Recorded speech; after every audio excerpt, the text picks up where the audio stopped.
maître? Non. Les quatre n'ont pas menti.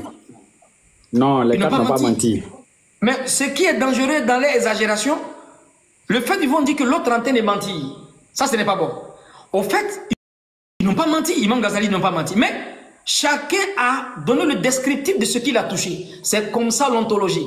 Où ta foi arrive, c'est là-bas ta compréhension arrive dans l'islam. Où ta connaissance arrive, c'est là-bas ton explication arrive. Comme le dit Imam Nasruddin Abdul Karim. Il dit où ta foi arrive, c'est là-bas ta compréhension va arriver. Où ta connaissance arrive, c'est là-bas ton explication va arriver. En réalité, les quatre aveugles, ils n'ont pas menti. Mais l'exagération qu'ils vont avoir, c'est-à-dire le fait qu'ils vont connaître l'autre, que l'autre n'a pas compris. Donc l'aveugle, il a dit la vérité. Celui qui a touché le ventre, il dit il est comme un ballon. L'autre dit non, tu n'as pas compris. Il est comme un disque. Parce qu'il a touché le pied. L'autre dit non, vous n'avez rien compris. Il est comme un éventail. L'autre dit vous ne connaissez rien. Il est comme une trompe. Ou bien une trompette, ou bien un tuyau. Qu'Allah donne la compréhension. Donc Allah, il a fait venir les prophètes par sa sagesse. Quand il enseigne la plus grande bénédiction seigneuriale à ses prophètes, il va regarder d'abord ce qui prime dans le peuple. Donc on rentre là dans la prophétologie, et prédictionnelle et bien prévisionnelle. La connaissance des prophètes et des prophéties. Il faut avoir une connaissance historique pour les non contemporains. Une connaissance événementielle pour les contemporains. Il faut comprendre l'événement, ça s'est passé à quel endroit. Une connaissance géographique, n'est-ce pas, pour comprendre les territoires. Une connaissance stylistique, c'est-à-dire quand Dieu il révèle la parole de façon acoustique, comment Dieu il révèle cette parole-là. Et là, on va rentrer dans la connaissance stylistique de la première partie. C'est tellement important parce qu'au temps du prophète Moïse, au temps du prophète Jésus et au temps du prophète sallallahu alayhi wa sallam, la communauté n'avait pas le même degré d'aptitude et d'attitude. Donc, il ne peut pas avoir les mêmes miracles. Il ne peut pas avoir le même message. Donc, comme on dit que Maître Mété Mamoun disait, Allah a fait venir les prophètes à leur peuple respectif en fonction de leur aptitude et de leur attitude. Donc, leur capacité de comprendre et de concevoir les choses, le peuple de Moïse, leur capacité de comprendre et de concevoir les choses, le peuple de Jésus, n'est pas en simultanéité avec le peuple du prophète sallallahu alayhi wa sallam. Donc, prends la sourate 20 au verset 65, maître. Aujourd'hui, on va parcourir beaucoup le Coran, parce qu'on va donner des preuves avec le Coran. Sourate 20, verset 65 à 66.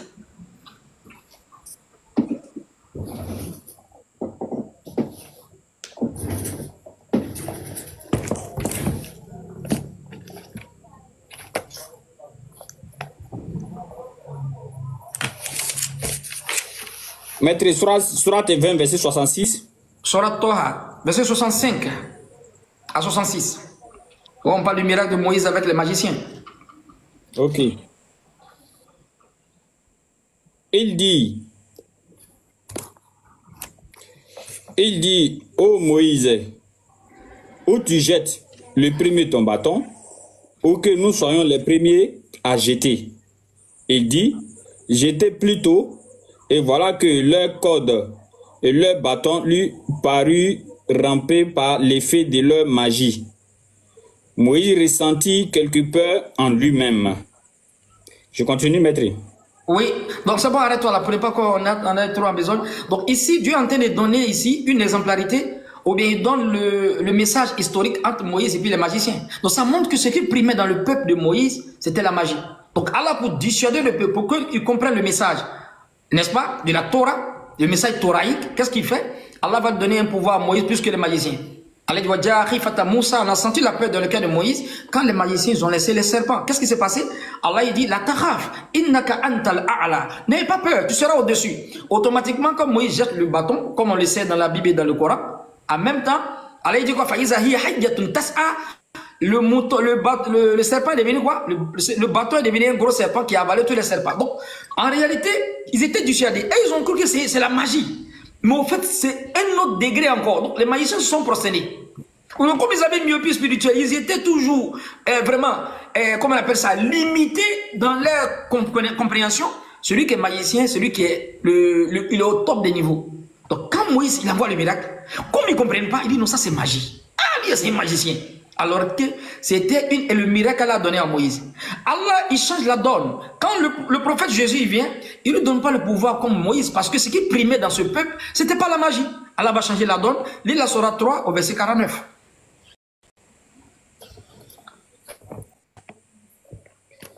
Sourate 3, verset 49. Et il sera messager aux enfants d'Israël et leur dira, en vérité, je viens à vous avec un signe de la part de votre Seigneur pour vous. Je forme de la glaise comme la figure d'un oiseau, puis je souffle dedans. Et par la permission d'Allah, cela devient un oiseau. Et je guéris l'aveugle-né et le lépreux. Et je ressuscite les morts par la permission d'Allah. Et je vous apprends ce que vous mangez et ce que vous amassez dans vos maisons. Voilà bien là un signe pour vous si vous êtes croyant. Donc ici, il y a une différenciation entre la bénédiction seigneuriale qu'Allah donne à Jésus et à Moïse. Si Allah donne ce miracle qu'il a donné à Jésus et à Moïse, ça n'a pas de sens. Ça ne fait même pas de sens parce que ce qui primait dans ce peuple, c'était la magie.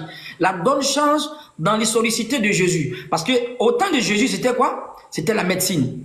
C'était les grands médecins. Donc si Allah donne le pouvoir qu'il a donné à Moïse, à Jésus, ça ne fait pas de sens. Donc on ne peut pas les comparer parce que le peuple n'a pas le même degré d'aptitude et d'attitude. La capacité de comprendre, de concevoir les choses. Donc Allah, il donne ici le miracle à Jésus, parce que ce miracle-là, ça va dissuader le peuple, parce que là-bas, si tu es un grand médecin, tu soignes les gens, non, tu es respecté. Et ça, même, ça date depuis au temps du prophète Suleiman. Parce que Suleiman, qu'il avait fait une corvée de 12 préfets, il avait une pharmacie chez lui. Suleiman a attrapé tous les génies qui ont donné tous les secrets des médicaments. Et sur la table, comment on appelle ça, le mur de lamentation, sur le mur, tous les génies venaient mettre les secrets des médicaments. C'est telle chose, telle chose, telle chose, va s'agir telle chose. Donc dans l'histoire, si une personne au temps de Suleiman voulait se soigner, qu'est-ce que la personne fait? Il suffit d'aller seulement à la pharmacie. Quelle pharmacie? Allez regarder sur le mur seulement, la maladie que j'ai, on te donne le remède seulement et tu vas te soigner. C'était sur un grand mur. Tous les magiciens, tous les génies étaient obligés de mettre, bon gré mal gré, les connaissances sur quoi? Sur la nature. Donc du coup, les gens se soignaient. Ils avaient cette connaissance. C'est de là qu'est partie la connaissance de quoi? Des juifs sur la médecine. Jésus maintenant va venir les dissuader avec la bénédiction seigneuriale qu'Allah lui a donnée. Dans la sourate 3, verset 49, qu'est-ce qu'elle dit? وَرَسُولًا إِلَى بَنِي إِسْرَائِيلَ أَنِّي قَدْ جِئْتُكُمْ بِآيَةٍ مِنْ رَبِّكُمْ أَنِّي أَخْلُقُ لَكُم مِّنَ الطِّينِ كَهَيْئَةِ الطَّيْرِ فَأَنفُخُ فِيهِ فَيَكُونُ طَيْرًا بِإِذْنِ اللَّهِ وَأُبْرِئُ أَكْمَهَ وَالْأَبْرَصَ وَأُحْيِي الْمَوْتَى بِإِذْنِ اللَّهِ وَأُنَبِّئُكُم بِمَا تَأْكُلُونَ وَمَا تَدَّخِرُونَ فِي بُيُوتِكُم. Le verset est trop puissant. Pour vous, je forme de la glaise comme la figure d'un oiseau, et par la permission d'Allah, ça devient un oiseau. Je ressuscite les morts et je guéris l'aveugle-né, comme Bartiméus dans la Bible. Ah, ça c'est quel genre ça? Lui, il est trop dangereux. Nous, on soigne des gens où notre connaissance s'arrête. C'est là-bas la connaissance de Jésus commence. Il guérit les morts. Il ressuscite les morts par la permission de Dieu. Alors que la connaissance du médecin ou du cardiologue est limitée quand il y a la mort. Il perd à son âme. Mais Jésus, par la prière de Dieu, il fait que Dieu fait révéler l'âme de quelqu'un, comme il a fait révéler l'âme de Lazare. Donc, par la permission de Dieu, et le pouvoir de Jésus a outrepassé, dépassé le pouvoir des médecins. Donc, si elle donne le pouvoir de Jésus à Moïse, mais vice-versa, ça ne fait pas de sens. La donne va changer quand le prophète sallallahu alayhi wa sallam vient. Lis la sourate 36 au verset 69.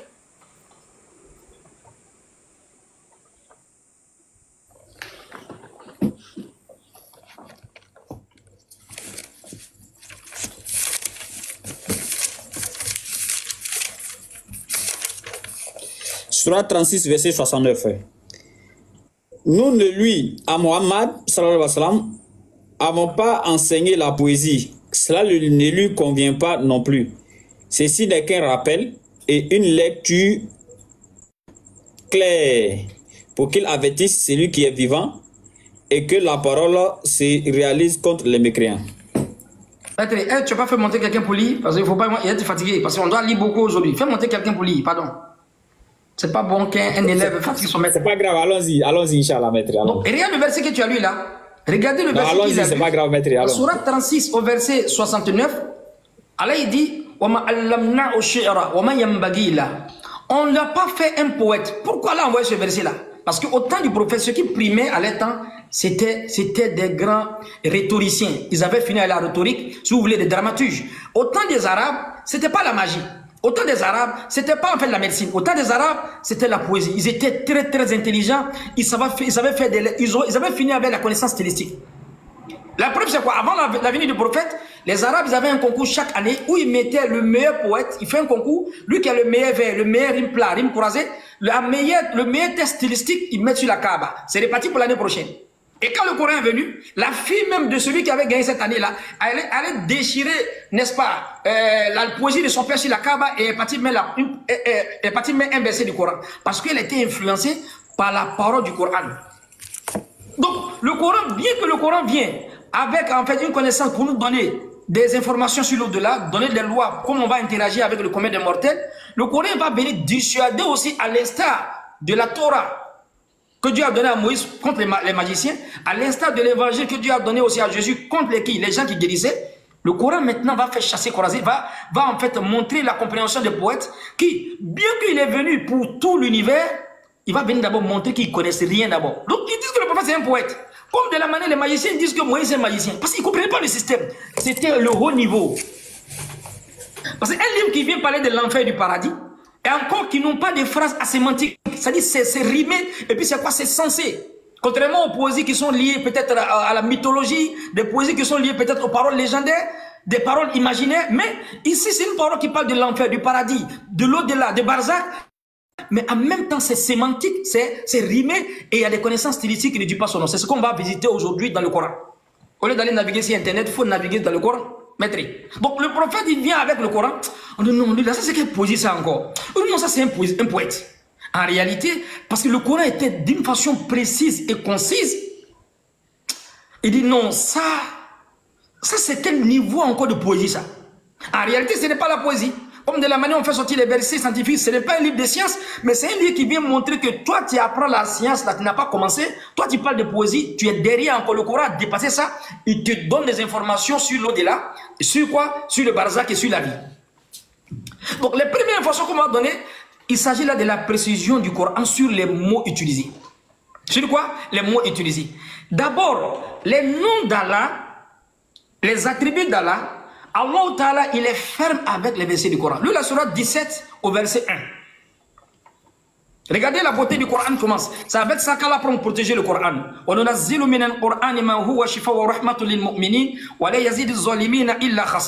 On fait descendre le Coran comme une guérison dans le cœur des gens, mais ça ne fait qu'accroître la mécréance des mécréants. Quand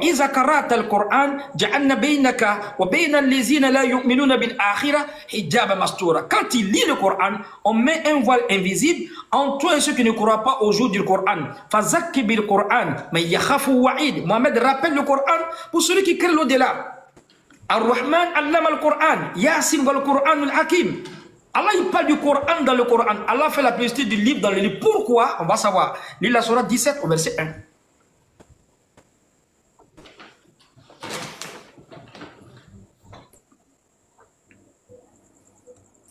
La sourate Isra.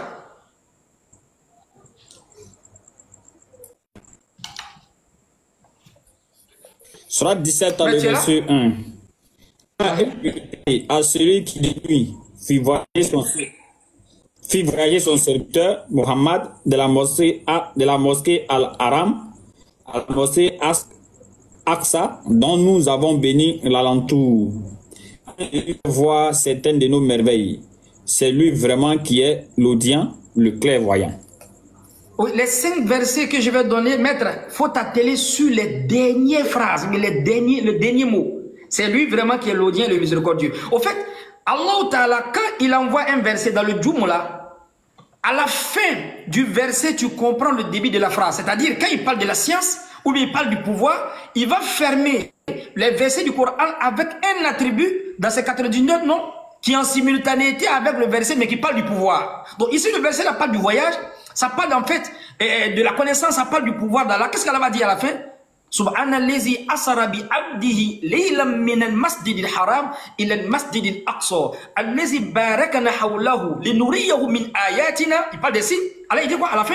Innahu huwa sami'ul al-basir. Il a fermé avec 2 noms.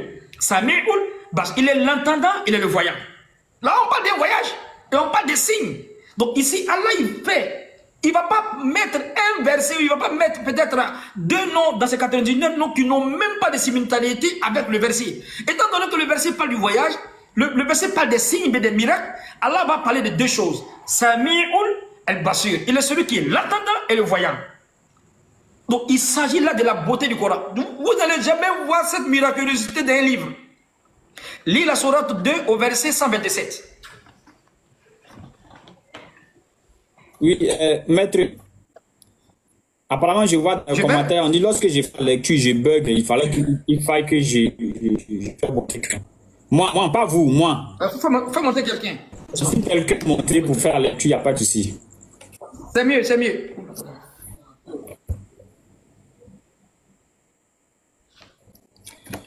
Combien plus?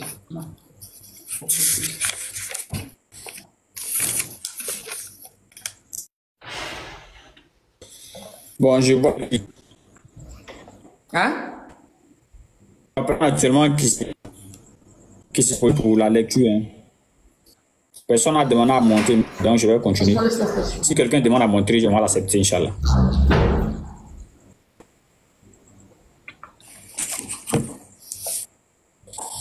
Personne n'a demandé à monter pour le moment. Ah, ok, ok.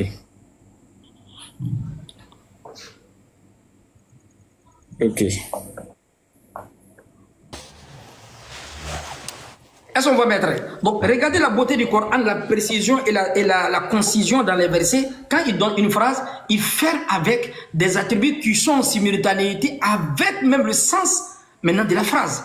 Quand il parle du pouvoir, il va fermer avec quoi? Pas avec la miséricorde. Il va fermer avec un verset qui nous ramène au pouvoir. Quand il va parler de la connaissance, il va fermer avec un verset qui parle de la connaissance. Lis la sourate 31 au verset 34, le sage. Mon arrivé.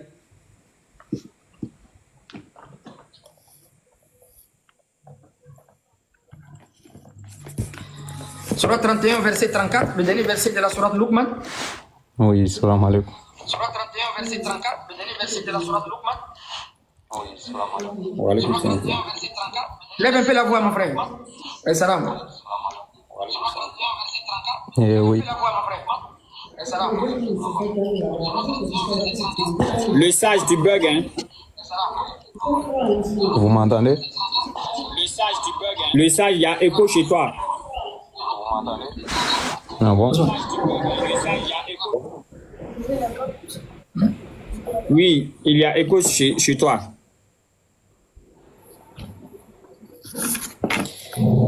Il fait écho, sors, tu vas dans... Sors, oui. tu vas dans WhatsApp et tu reviens. Oui, ok.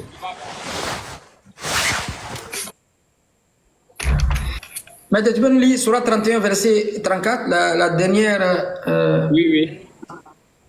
page de la Sourate Luqman. Ok, Sourate 31, verset 34. Je pense que je ne bug pas pour le moment. Si, en attendant qu'il Oui, ça revienne. va, ça va. La connaissance de l'heure est auprès d'Allah. Et c'est lui qui fait tomber la pluie salvatrice. Et il sait ce qu'il y a dans les matrices. Et personne ne sait ce qu'il accueillera demain. Et personne ne sait dans quelle terre il mourra. Certes, Allah est omniscient et parfaitement connaisseur. Maître, regarde le verset que tu as lu. Inna Allah indahu ilmu sa'a wa yunazzil al-ghis wa ya'lamu ma fil arham. Il parle de connaissance. Et là, il ferme avec quoi? Inna Allah alimun khabirun. Comme le verset parle du savoir, d'une connaissance infuse, approfondie, qu'aucune personne n'a accès, Allah termine à la fin avec deux versets ou bien deux attributs qui ramènent encore à la connaissance. Allah est le savant, le bien informé. Voici la beauté du Coran. Tous les versets, allez voir. Un essai à domicile, vous allez voir tout le Coran est maquillé, est camouflé avec ça. C'est trop beau. Quand il envoie un verset qui parle de la puissance, il va terminer par Azizul Hakim. Quand il envoie un verset qui parle de quoi? Quand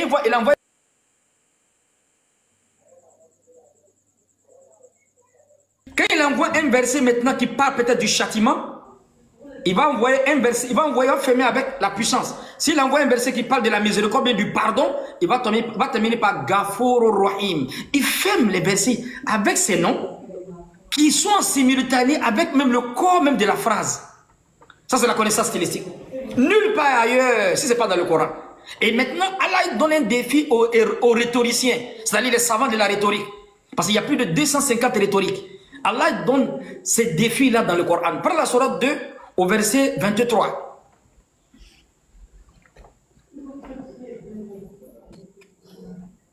Sourate 2, verset 23.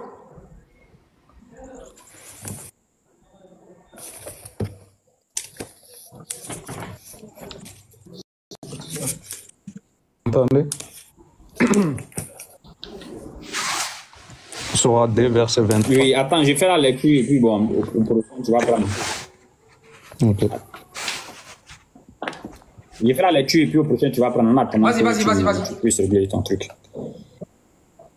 Si vous avez un doute sur ce que nous avons révélé à notre serviteur, tâchez donc de produire une sourate semblable et appelez vos témoins les idoles que vous adorez en dehors d'Allah si vous êtes véridique. Allah, il ne parle pas de ceux qui ont pris à doit parler qu'il manque. Non, ce n'est pas de eux qu'Allah parle. Allah parle des gens qui sont des grands intellectuels au temps des Arabes. Si vous voulez, les dramaturges, les rhétoriciens de la langue arabe qui savaient faire des poésies. Si vous avez, prenez care.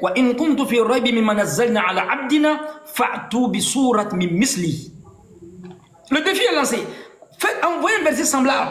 Parce que quand il envoie les versets, il va fermer avec un de ses attributs qui est en simultanéité avec le corps de la phrase. Lis encore la sourate 2 au verset 127. La sourate 2 au verset 127. Toujours dans la connaissance stylistique. Le sage, tu peux prendre ça maintenant. Ok. Sourate 2, 127.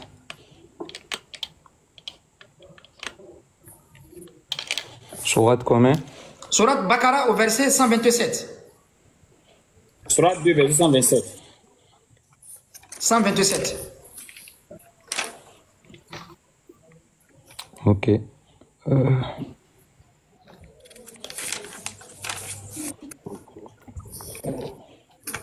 Ah, dans les courants, il n'y en a pas sur 227. Sourate 2 au verset 127. 127. Oui, j'ai compris. Mais c'est juste que dans les courants, il n'y a pas sur 227. Merde. La sourate 2 je suis à la page. 127. Et quand Abraham et Ismaël élevaient les assises de la maison, ô notre Seigneur, accepte ceci de notre part, car c'est toi l'audient, l'omniscient. Tu as vu ça? وَإِذْ يَرْفَعُ إِبْرَاهِيمَ قَوَاعِدَ مِنَ الْبَيْتِ وَإِسْمَاعِيلُ رَبَّنَا تَقَبَّلْ مِنَّا إِنَّكَ أَنْتَ سَمِيعٌ الْعَلِيمُ. Il y a deux attributs dans là encore qui ferment le verset. Étant donné qu'ils ont construit la Kaaba déjà, qu'est-ce qu'ils font? Ils ont fait une évocation. Mais pour que Dieu accepte l'évocation, il faut qu'il fasse quoi? Il faut qu'il entende, n'est-ce pas? Il faut qu'il sache ce qui se passe. Donc ils ont fermé les deux. Non, Allah il a fermé les deux attributs qui sont en simultanéité avec même le corps même de la phrase. Est-ce que vous voyez? Accepte ceci de notre part. Innaka anta sami'un alim. Donc, as-sami'u al-alim, celui qui entend et celui qui est le sachant. Donc, c'est lui qui peut avoir ces deux attributs-là qu'Allah utilise pour quoi? Pour accepter les doigts. Donc, la beauté du Coran, la miraculosité du Coran, les savants ils disent que Allah ferme ses attributs avec la phrase qui est en simultanéité avec quoi? Le nom qu'il donne. Astomba, je te provoqué un peu, hein? Désolé. La sourate Nour au verset 32 qui parle des célibataires.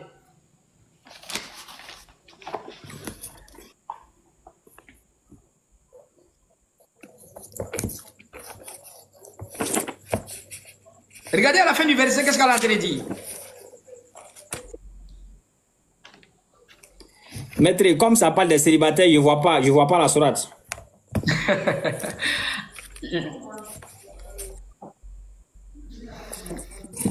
Pas de folie.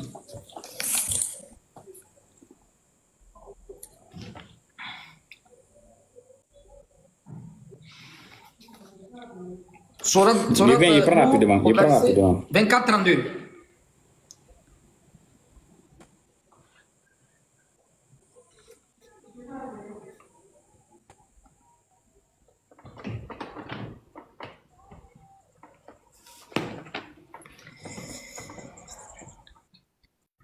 Sourate 24-32. Oui. Sourate 24-32. Oui. Mariez les célibataires d'entre vous et les gens de bien parmi vos esclaves, hommes et femmes. S'ils sont besogneux, Allah les rendra riches par sa grâce, car la grâce d'Allah est immense et il est omniscient. Tu as vu ça? Donc il ferme le verset avec quoi encore? Avec Je reprends. la grâce est immense et il est omniscient. Et il est Toujours les versets du Coran. Ça, c'est la beauté du Coran. Il envoie un verset, tu vas voir, il va fermer avec. C'est trop beau à voir. Inna Samiru Alim, Azizul Hakim. Toujours Ghafourur Rahim. Quand il dit Ghafourur Rahim, où il parle du pardon, c'est que le verset appelle les gens vers le pardon. Quand il parle de la puissance du châtiment, c'est qu'il a parlé au début du châtiment. C'est ça les Arabes. C'est comme ça, en fait, la phrase. Les Jumla, quand c'est composé chez les Arabes. C'est pas des trucs qui sont, en fait, décousus. Non. Donc la connaissance stylistique, donc quand le Coran vient comme ça, quand le prophète fait sortir ça, non, ça c'est pas, c'est trop fort. Donc ça c'est une connaissance stylistique que le Coran fait sortir. Aucun poète n'a lancé ce défi-là, aucun.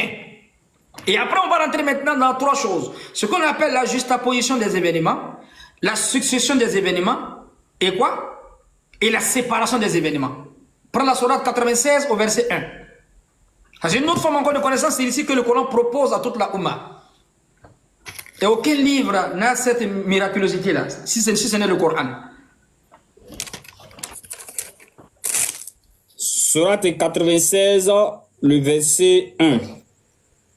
Ouais. Au nom d'Allah, le tout miséricordieux, le très miséricordieux. Lis au nom de ton Seigneur qui a créé. Continue. Ça, c'est le verset 1. Le deuxième verset. Lis au nom de ton Seigneur qui a créé l'homme d'une adhérence. Très bien, arrête-toi là. Arrête-toi là, maître. Donc ici, on a sur la forme liturgique, si vous voulez, à la 96e verset, mais sur la forme de la révélation, le premier verset, la sourate 96, n'est-ce pas? Allah, il parle ici d'une étape de l'embryologie, mais qui n'est pas la première étape. Donc ici, il y a séparation des événements. S'il veut, il sépare les événements. Ce n'est pas une méconnaissance du Coran, bien du créateur de l'univers. Non, parce que le processus embryologique, ça vient de lui-même. Donc ici, il sépare les événements. Après, il va quoi? Juxtaposer les événements. Et souvent, il succède les événements. Pour qu'il montre que le Coran n'est pas étranger, il n'y a pas de versets anti-scientifiques. Prends la sourate 76 au verset 2. Allah va parler de l'embryologie, mais il ne va pas parler de la première étape. Il ne va pas parler de la deuxième étape, il va parler de la première étape. Pour montrer qu'il n'est pas insouciant ou bien il n'est pas en fait oublié sur cet événement-là. Sourate 76, 2. En effet, nous avons créé l'homme d'une goutte de sperme mélangée aux composantes diverses Tu as vu ça? pour le mettre à l'épreuve. Très bien. Donc ici encore on a la séparation des événements. Donc le premier verset dit Ikra bi ismi rabbika allazi khalaq khalaqa insa min alaq. Où on parle des caillots de sang, c'est qu'on a dépassé l'étape de quoi? De gouttes de sperme.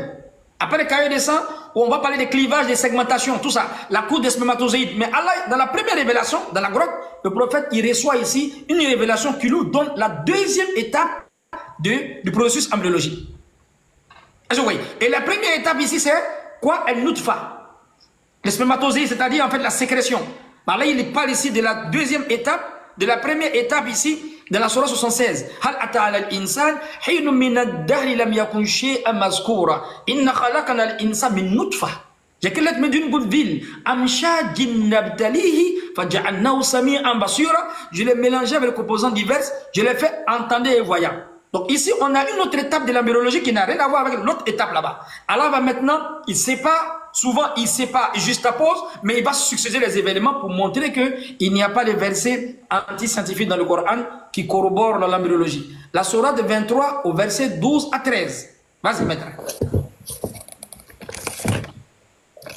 Sourate 23, verset 12 à 13, j'ai dit aux Oussas que Kobena n'est pas là, hein, donc souffrez de ma lecture, Inch'Allah. Ça, peut-être il est fatigué aujourd'hui. Alors, Sourate 23, verset 12 à 13. Nous avons certes créé l'homme d'un extrait d'argile, puis nous en fîmes une goutte de sperme dans un reposoir solide.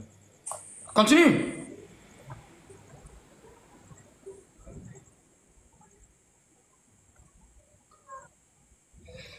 Tu peux continuer, maître? Continue. C'est bon? Est-ce qu'il est là? Continue le verset.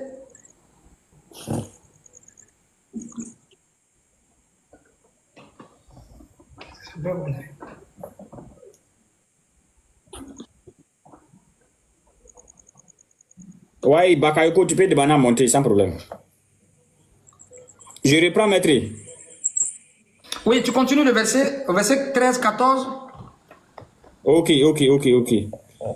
Nous avons certes créé l'homme d'un extrait d'argile, puis nous en fûmes d'une goutte de sperme dans un reposoir solide. Ensuite, nous avons fait du sperme une adhérence et de l'adhérence, nous avons créé un embryon. Puis, de cet embryon, nous avons créé des os et nous avons revêtu les os de chair. Ensuite, nous l'avons transformé en une toute autre créature.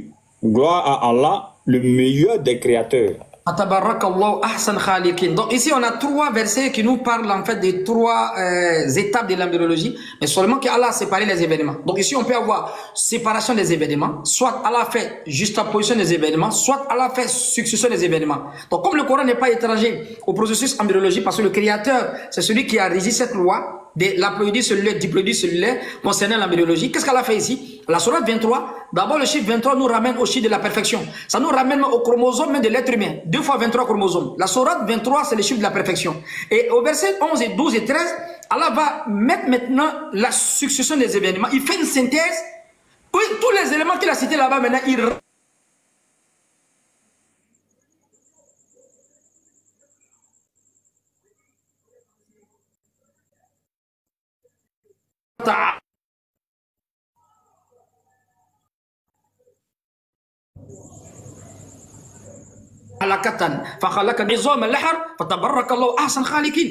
Ici, il y a un additif. Ce qu'elle a mis dans la sourate 76, il a mis dans la sourate 96, il a mis un additif ici dans la sourate 23. C'est-à-dire, il a parlé de la goutte de sperme. Après, il a parlé du caillou de sang. Il a parlé du boule de chair. Il a parlé maintenant des os.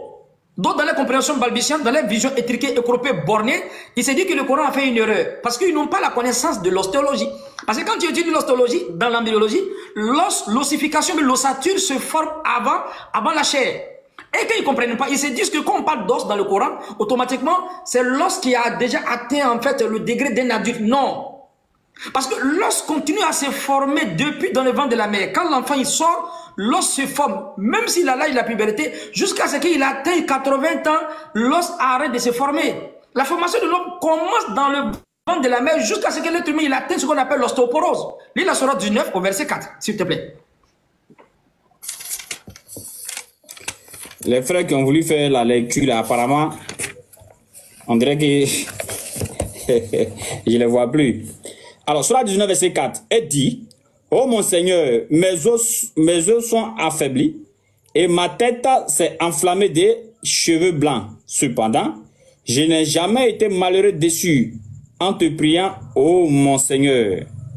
Donc ici, s'il est en train de parler des os, les savants disent qu'il y a 2 choses. Il y a la cellule constructive et la cellule destructive qu'on appelle l'ostéoclaste et l'ostéoplaste. Ces 2 éléments-là sont avec l'homme depuis dans le ventre de la mère. Quand l'enfant il sort, l'enfant a 8 ans, 10 ans, 15 ans, 20 ans. Toi, à ce moment et puis moi, ces 2 cellules sont en nous parce qu'on n'a pas atteint 80 ans encore. Il y a une cellule constructive, une cellule destructive. Les 2 se tiennent sur une voie moyenne. Quand l'os diminue, l'os se construit. Un peu. Arrivé à 80 ans, si vous voulez 90 ans, 80 ans, il y a une cellule qui est inopérationnelle. C'est la cellule constructive qui construit l'os qui meurt. Il va rester seulement l'ostéoclaste maintenant qui va continuer à faire mourir, n'est-ce pas quoi, le tissu osseux. Donc on a ici la masse osseuse maintenant qui se diminue. Il n'y a plus une cellule qui est constructive. Donc si la formation de l'os commence dans le ventre de la mère, ça continue. Quand l'être humain il sort, même si le bébé il a 100 ans, il a 20 ans, 30 ans, l'os commence toujours à se former parce qu'il y a la cellule constructive destructive. Donc ici, le cartilage osseux, bien l'ossification se fait avant la chair. Le Coran ne s'est pas trompé. Donc ça, c'est une connaissance sur l'embryologie, mais le Coran fait une synthèse ici dans la sourate 23, n'est-ce pas? En donnant en fait, bien que ça nous ramène à la connaissance stylistique, mais le Coran va donner des informations de façon précise et concise. Va dans la sourate 2 au verset 155. La sourate 2 au verset 155. Idriss, tu peux prendre ça, hein? Attends. Là, j'ai pas préparé mon téléphone. Attendez. Ok, il faut te muter. Je vais lire pour moi Surat 2, Alors, vous dites Surat 2 combien? Surat 2, non, verset 5. Il faut te muter un instant. Le temps que tu te prépares, Idriss, le temps que tu te prépares, je vais faire la lecture, peut-être prochain, le temps que tu te prépares. Surat 2, verset 155. Oui. Très certainement, Écoutez bien. Très certainement, nous vous éprouverons par un peu de peur, de faim et de diminution des biens, des personnes et des fruits. Et fait la bonne annonce aux endurants. Vous avez ici, Dieu a cité des éléments. Voilà, c'est bon, maître. Dieu a cité des éléments. Suivez bien ce verset-là attentivement. Le Coran a une connaissance stylistique qui ne dit pas son nom. Dieu a cité des éléments ici, n'est-ce pas, dans les épreuves, mais il a commencé par quoi d'abord? Par quoi? Par la peur, n'est-ce pas?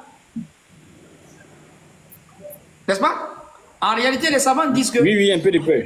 Alors, les savants disent que le premier mot, ce n'est pas un mot qui est mis au hasard. Parce que tout ce que Dieu cite après la peur, tout est dans la peur au fait. Celui qui son argent diminue, il a peur.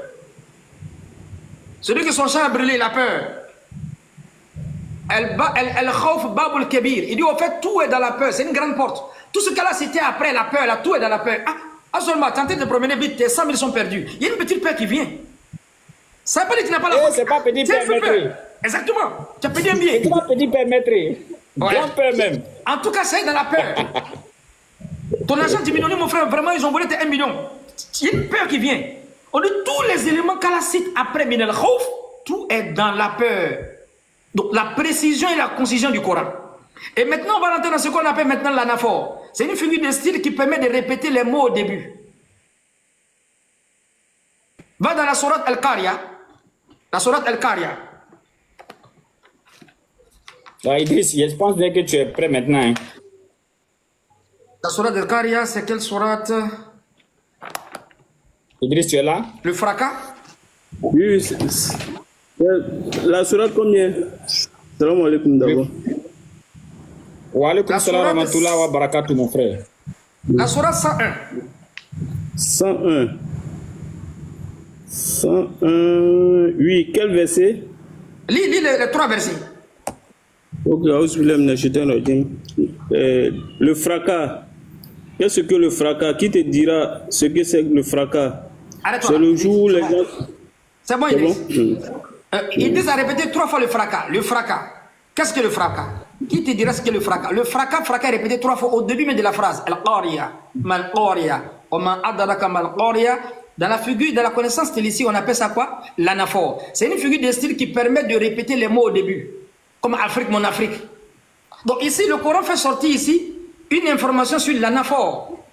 Donc, raison pour laquelle le prophète est en train de dire des choses ici, les rhétoriciens, les dramaturges au temps du prophète disent, mais ça c'est la poésie. Non, ce n'est pas la poésie. C'est une parole qui est venue. Étant donné que le Coran est venu, ou bien les prophètes sont venus à leur peuple respectif en fonction de leur aptitude et de leur aptitude, la compréhension ici des Arabes ici, ce n'était pas la magie. Ce n'était pas en fait le miracle. C'était en fait la beauté de la lecture, la beauté de l'éloquence du Coran. Donc ils étaient imprégnés. Même il y a un verset qui corrobore cela. Donc Allah parle de Al-Qariya, Mal-Qariya. Il y a un autre verset encore où Allah parle de quoi? Al-Haq. Pendant la sourate 60, je pense la sourate 76, pendant la 75, la sourate de la vérité. Le même mot est répété qui nous ramène à l'anaphore. La figure de style qui permet de répéter les mots au début. Al-Qariya, Mal-Qariya, wa man adraka Mal-Qariya. Là on va aller maintenant dans la sourate de la vérité. La sourate de la vérité. C'est quelle sourate? Pardon Idriss, je te donne le verset tout à l'heure. La sourate Al-Haq, c'est ça?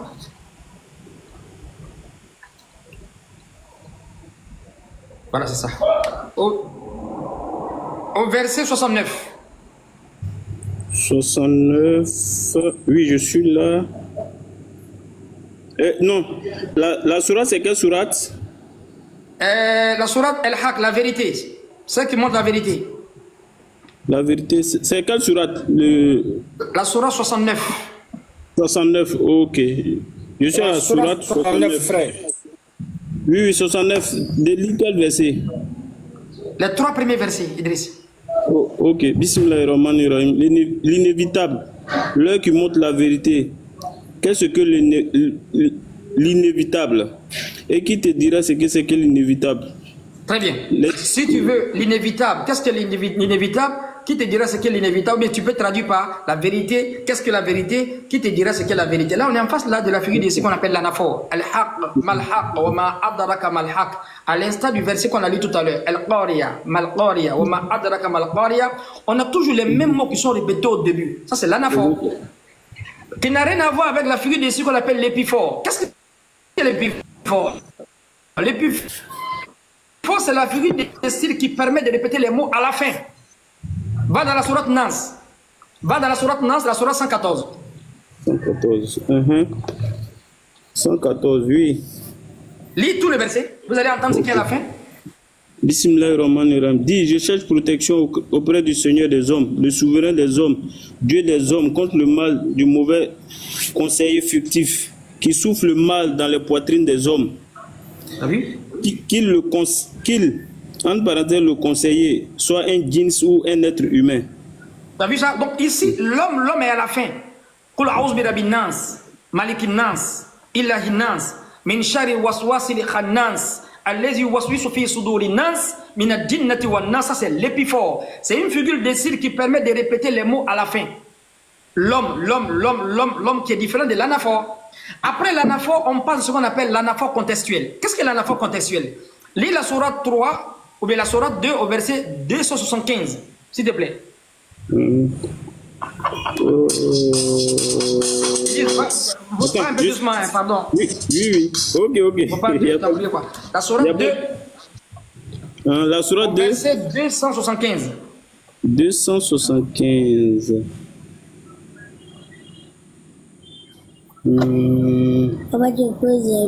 Tais-toi.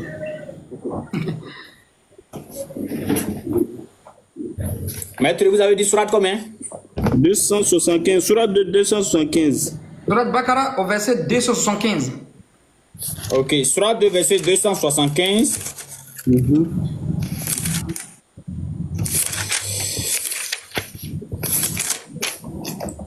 Ceux qui mangent pratiquent de l'intérêt usuraire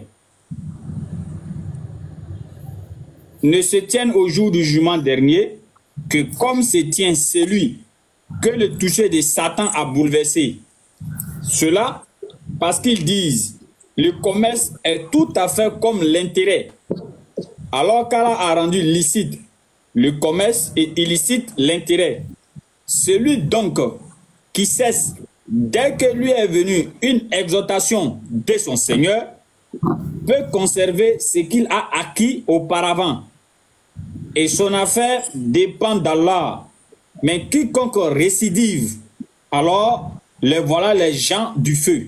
Ils y demeureront éternellement. Très bien. Ce verset nous parle de l'usure, al-riba, n'est-ce pas? Avant d'expliquer là, lis encore l'autre verset encore qui est en analogie avec ce verset-là, la sourate 3, au verset 130, la sourate Imran, qui parle toujours encore de l'usure et du riba. Il s'agit de quelle figure de style là-bas? On appelle ça l'anaphore contextuel. On va expliquer. Surat 3, verset 130. Ô les croyants, ne pratiquez pas l'usure en multipliant démesurément votre capital et craignez Allah afin que vous réussissiez. Arrête-toi la mettre. Donc ici, le Coran est en train de parler de l'usure qui est venu trouver les Arabes avec les croyants et les mécréants, ils sont là. Ça, c'est l'anaphore contextuel. Ça veut dire quoi? Je suis avec Astor Baïs en train de causer tout à l'heure là. Avec Idriss, on est en train de causer. Et puis, il y a une belle fille qui passe. Une petite fille, n'est-ce pas? Elle n'a même pas salué, et puis elle passe comme ça. Et puis, dans notre causerie, Astonba, il bloque, et puis il dit, elle est belle, hein? Astonba, tu parles de qui? Est-ce que tu parles d'Idriss? Est-ce que tu parles de moi? Est-ce que tu parles de toi? Automatiquement, nous trois dans la conversation, on sait de qui tu es en train de parler. Sans même que tu dises que la fille là est belle. J'explique. On est assis dans un grain, on est en train de boire du thé, et puis il y a un joli garçon qui passe. Et tu es en train de rencontrer une soit puis tu bloques, tu dis mais il est beau. Automatiquement, là, c'est que tu parles de lui parce qu'il vient de passer. Ça, c'est l'anaphore contextuel. Ce verset-là est descendu à la Mecque. Quand le prophète, quand là, il a parlé du riba, le prophète a commencé à parler du riba parce que c'était connu par les mécréants et par les croyants. Donc, étant donné que Dieu a dit à même, il a chicoté en disant l'usure, ce n'est pas bon. Les mécréants ont compris, les croyants ont compris. Ça, c'est l'anaphore contextuel qui n'a rien à voir avec la métaphore intellectuelle. Va dans la sourate 28 au verset 38. Donc de l'anaphore contextuelle, on va maintenant dans la métaphore intellectuelle. Qu'est-ce que la métaphore intellectuelle? C'est le Coran qui va nous expliquer ça. Sourate 28, combien? Sourate 28 au verset 38. Où Allah, Pharaon parle et puis Haman. Sourate 28 et 38. Et Pharaon dit aux notables, je ne connais pas de divinité pour vous autre que moi. Haman, allume-moi du feu sur l'argile, puis construis-moi une tour. Peut-être alors monterai-je jusqu'au Dieu de Moïse. Je pense plutôt qu'il est du nombre des menteurs. Ce verset est très puissant, parce qu'il y a une différence entre quoi? La métaphore et puis la métaphore intellectuelle. La métaphore intellectuelle, c'est quoi? C'est d'attribuer, n'est-ce pas, un travail à quelqu'un, alors que de façon pragmatique, ce n'est pas la personne qui fait. Il y a Haman, Ibn Lissor al-La'ali Ablugul Asbab, Asbab Samawati Fatoli ila Ilahi Moussa, wa inni la azunu keziba. Ça, on rentre là dans les juitologies. On va faire ça bientôt, peut-être le vendredi prochain. Ici, Haman est en train de recevoir l'ordre de qui? De Pharaon. Ben, c'est un intendant, chef des ouvriers de carrière qui avait la connaissance en génie civil. Il savait construire peut-être les tours. L'ordre est donné à quoi? À l'ingénieur. Peut-être le président, il leur donne l'ingénieur. Mais est-ce que de façon pragmatique, l'ingénieur va toucher le sable? Non. Il n'est même pas un maçon. Mais on dit c'est lui qui va construire. Pourquoi la construction est donnée à l'ingénieur? Parce que c'est lui qui va faire le plan. Mais il ne va même pas toucher en fait les briques. Ça, c'est la métaphore intellectuelle. Et un autre verset encore dans le Coran où Allah il dit, où il parle du jour de la résurrection, il dit, craignez le jour qui fera des enfants comme des vieillards. Mais on pose la question, c'est le jour qui fait les enfants comme des vieillards, ou bien c'est le créateur du jour qui fait les enfants comme des vieillards? Mettez à son bas.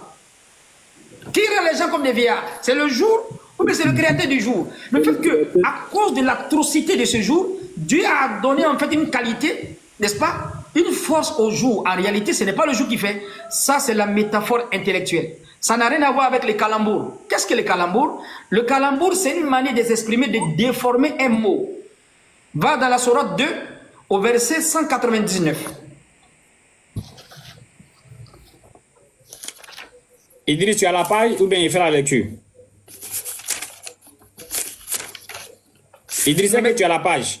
Il y a ceux qui sont oubliés le verset. La sourate 2 où Allah il parle là, c'est pas le verset, où Allah parle de quoi? Où Allah parle de la takul ra'ina wa kulu unzan wasma'u. Un instant, je vais chercher le verset. Voilà, au verset 104, merci, au verset 104. Le frère Idriss, est-ce que tu as la page?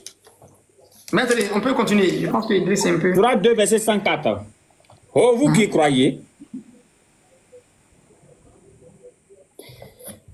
oh, vous qui croyez, ne dites pas Raina, favorise-nous, mais dites Onzurna, regarde-nous et écoutez.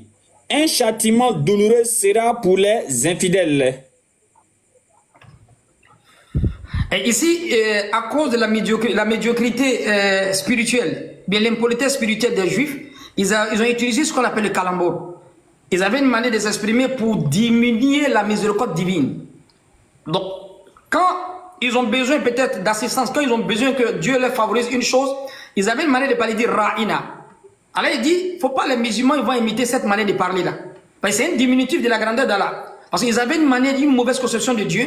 Donc, Allah montre que, en fait, les Arabes, les Juifs, ils ont une manière de parler qui n'était pas bonne. Et cette manière, c'était une manière de dire que en fait, Dieu les avait pas favorisés, mais ils avaient besoin des choses auprès d'Allah. Donc, Allah il dit, la takul ra'ina, wa qulu unzurna wasma'u. Donc, les croyants, ne répétez pas les mauvaises paroles qu'ils parlent. De la manière, si vous avez besoin de quelque chose, vous avez besoin que Dieu vous favorise, ne dites pas ra'ina comme les Juifs, mais dites unzurna. En fait, souvent, un peu c'est le même mot.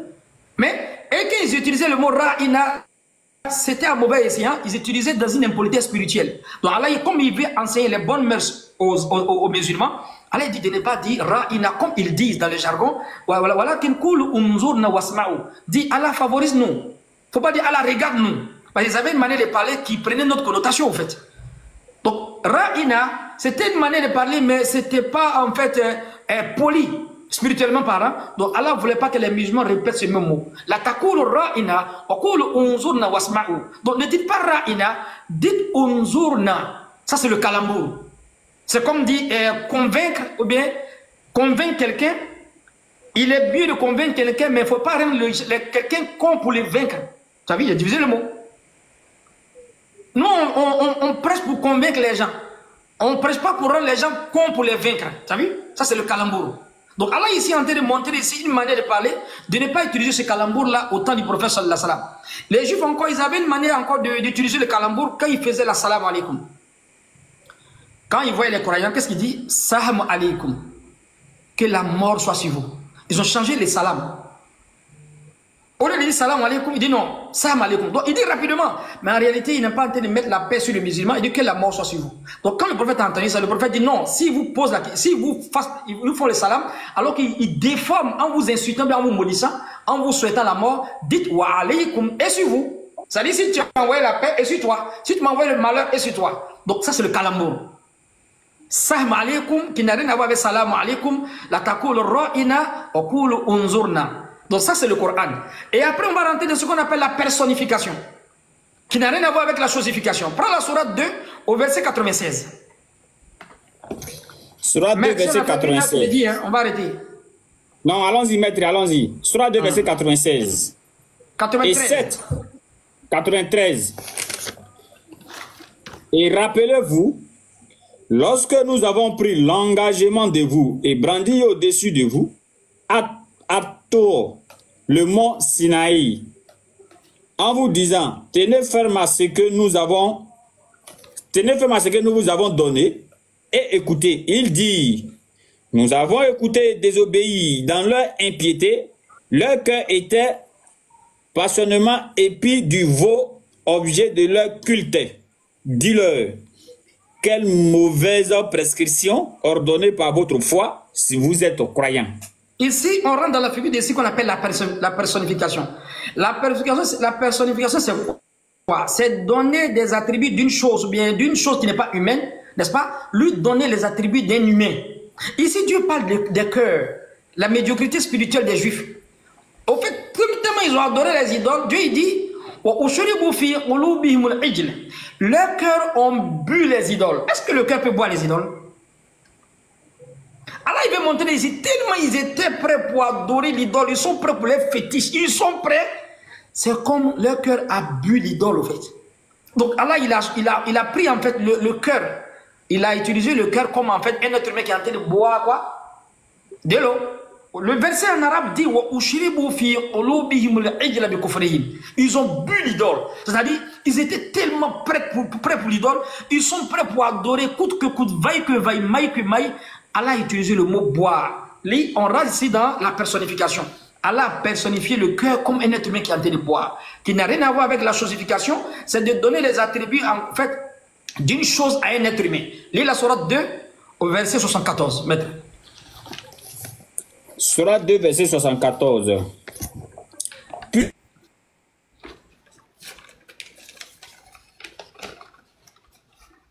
Puis, et en dépit de tout cela, vos cœurs se sont endurcis. Ils sont devenus comme des plus durs encore, car il y avait des pierres d'où jaillissaient les ruisseaux. D'autres se fendent pour quand surgisse l'eau. D'autres s'affaissent par crainte d'Allah, et Allah n'est certainement jamais inattentif à ce que vous faites. Tu as vu là-bas encore? De la personnification, on passe maintenant à la chosification. Dieu a la chosifié encore. L'autre côté, leur cœur ont bu l'idole, mais ici, leur cœur est devenu comme quoi? Comme une pierre. Alors, il a chosifié maintenant le cœur de ces personnes comme une pierre.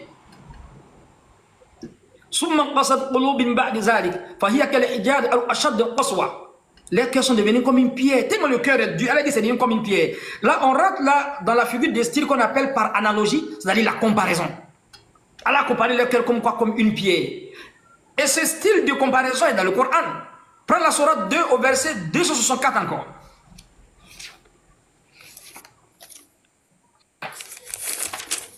Sourate 2, le verset 264. Oui, je pense que c'est le verset. Oui. Oh les croyants. Vas-y.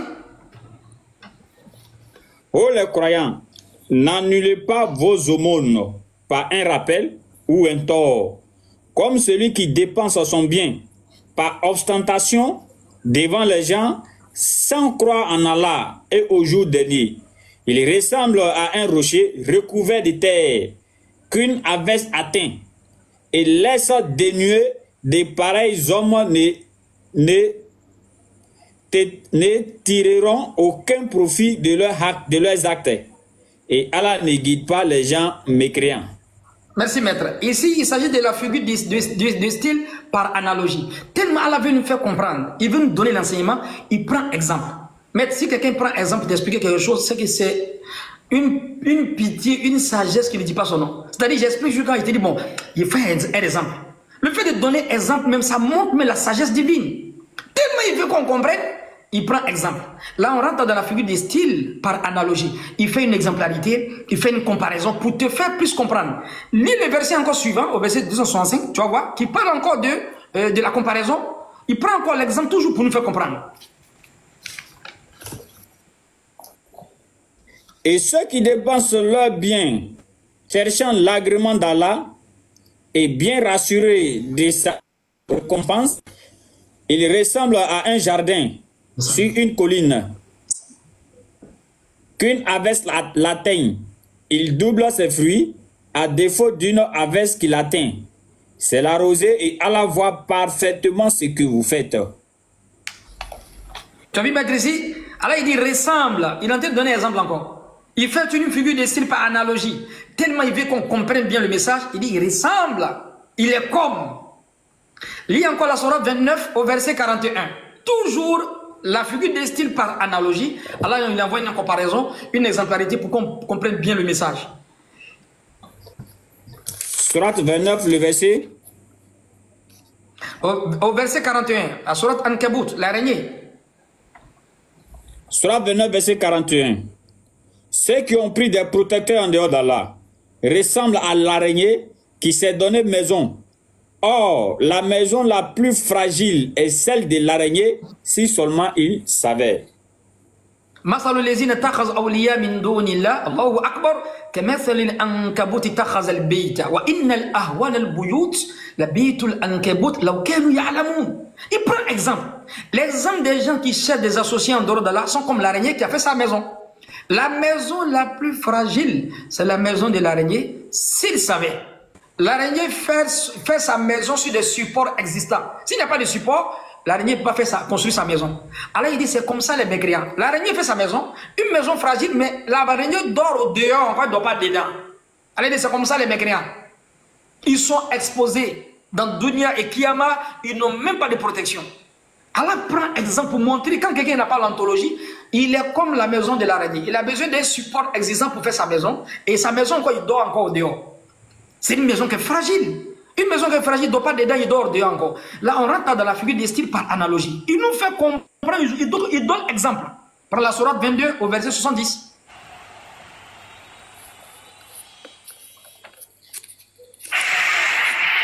Sourate 22, verset 70. Ne sais-tu pas qu'Allah sait ce qu'il y a dans le ciel et sur la terre? Tout cela est dans un livre et cela est pour Allah bien facile. Au verset 73, où Allah parle de la mouche. Pardon, maître. Ah, au verset 73, exemple là. Ok, parabole là. Ok. Ô homme, une parabole vous est proposée. Écoutez-la. Ce que vous invoquiez en dehors d'Allah ne saurait même pas créer une mouche. Quand même, il s'unirait pour cela. Et si la mouche les dépouillait de quelque chose, il ne saurait le lui reprendre. Les solliciteurs et les sollicités sont également faibles. Tu as vu? Donc ici encore, on rentre dans la figure de ce qu'on appelle les paraboles. Si vous voulez, les allégories. Allah dit, Ya yuannas duriba mathalu fastami'u la. Inna allazina tad'una min dunillah lan yakhluqu zubaban wa law ijtama'u la. Bien que la connaissance stylistique nous donne ici une parabole, mais ce n'est pas une mythologie, ça nous ramène encore à quoi? À la biologie, c'est-à-dire à la connaissance même de quoi? Qui étudie l'entomologie. Qu'est-ce que l'entomologie? L'entomologie, c'est la discipline scientifique qui étudie quoi? Les insectes. Dans l'entomologie, on peut trouver ce qu'on appelle la myrmécologie, c'est-à-dire la science même des quoi, des fourmis, et l'apidologie, la science des abeilles. Donc ici, bien qu'Allah prend exemple, dans exemple encore, il fait sortir une vérité encore sur quoi? Sur la biologie notamment, sur la vie des mouches. On ne va pas parler de ça aujourd'hui. Donc pourquoi il donne exemple, maître? Il veut nous faire comprendre. Donc on rentre dans la figure des styles, dans la figure des styles par analogie, la comparaison. Après on va aller dans ce qu'on appelle le pléonasme. Va dans la sourate 53 au verset 4.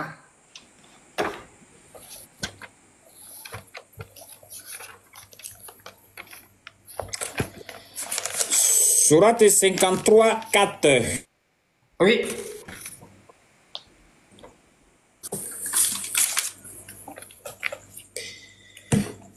Et ce n'est rien d'autre qu'une révélation inspirée. Tu as vu? وَالنَّجْمِ إِذَا هَوَى مَنْ ضَلَّ صَاحِبُكَ وَمَنْ غَوَى وَمَا يَنْطِقُ عَنِ الْهَوَى إِنْ هُوَ إِلَّا وَحْيٌ يُوحَى. Les deux mots sont cités. C'est une révélation révélée. Tellement le mot, en fait, la phrase, elle avait accentué. Les rhétoriciens, ici, ils appellent ça le pléonasme. C'est-à-dire la répétition d'un autre mot qui n'est pas étranger au deuxième mot pour accentuer, en fait, l'énoncé. On appelle ça le pléonasme. Donc ici, le Coran utilise ici le pléonasme. In huwa illa wahyu yuha. C'est une révélation révélée ou bien une révélation inspirée. Les deux mots ne sont pas étrangers. Après le pléonasme, on rentre dans ce qu'on appelle la litote. Prends la sourate 4 au verset 75. On va étudier la litote.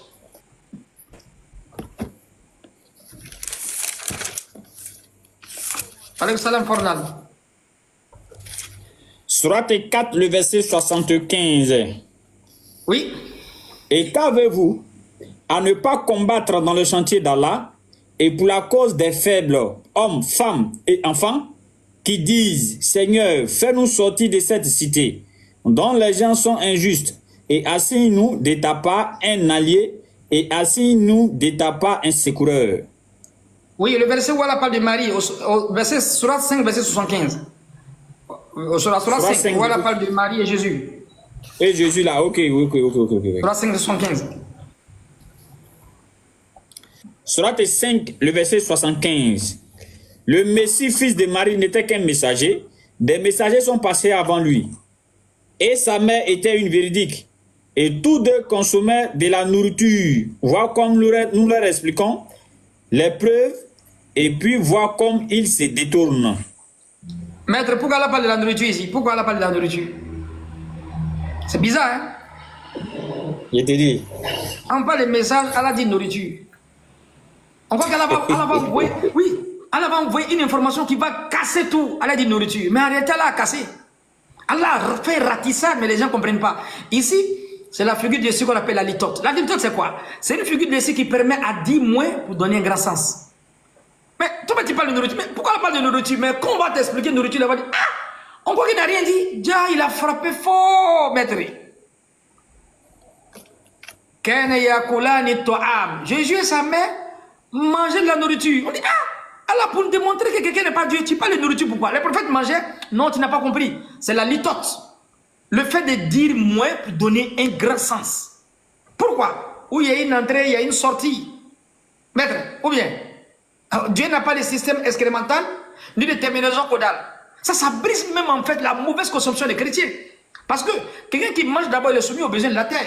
Et celui qui est en train de manger, il peut être influencé par deux choses. La dysphasie et puis la dysphagie. C'est-à-dire le problème de déglutition. C'est-à-dire quelqu'un peut avoir des problèmes pour avaler la nourriture. Donc le fait que quelqu'un est en train de manger, si Dieu veut, ça sert son coup. Quelqu'un qui mange encore, il est soumis aux besoins de la terre. Celui qui mange, il doit répondre aux besoins sanitaires. Comme les aborigènes d'un pays qu'ils appellent le dieu Akhenaton, qui veut dire celui qui n'a pas de système excrémental, ni de terminaison caudale. Parce que Dieu ne mange pas. Donc le fait que Allah envoie la nourriture ici, on croit qu'il n'a rien dit, mais il a brisé fort.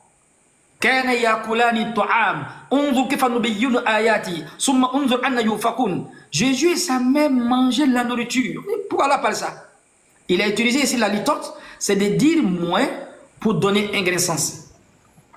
Et le dernier verset qu'on va donner, c'est le verset où Allah il parle de quoi? Où Allah il dit dans le Coran, il ne sait pas si tu te rappelles du verset là, le frère il a mis le verset, il a parlé de ça tout à l'heure là, où Allah, quand il parle des gens, les négateurs, des gens qui ont fait leur cœur comme un bol renversé devant la vérité au jour de la résurrection, Allah il dit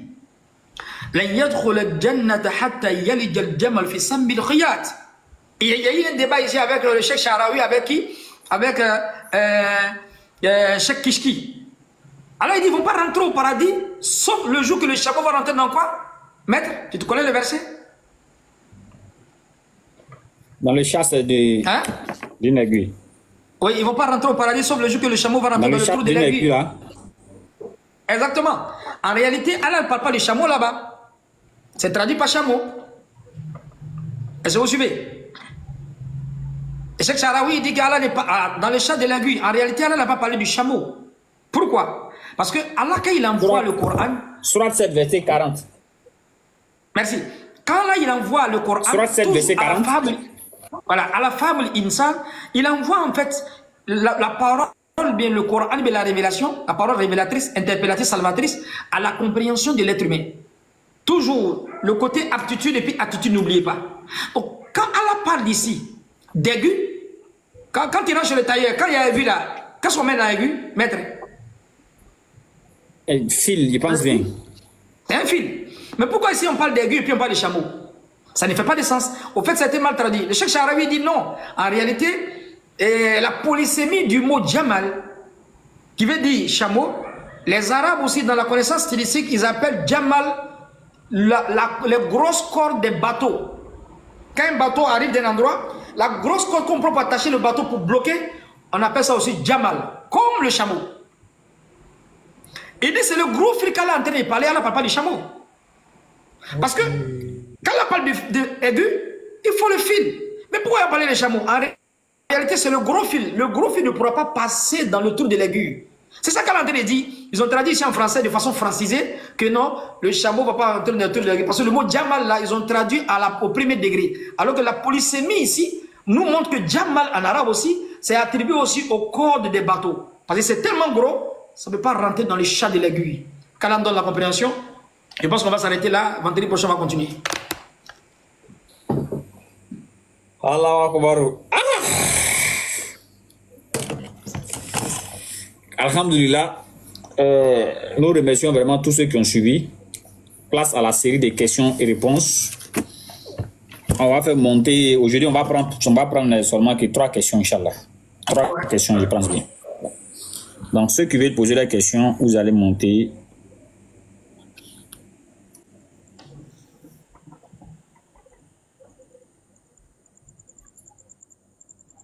Voilà.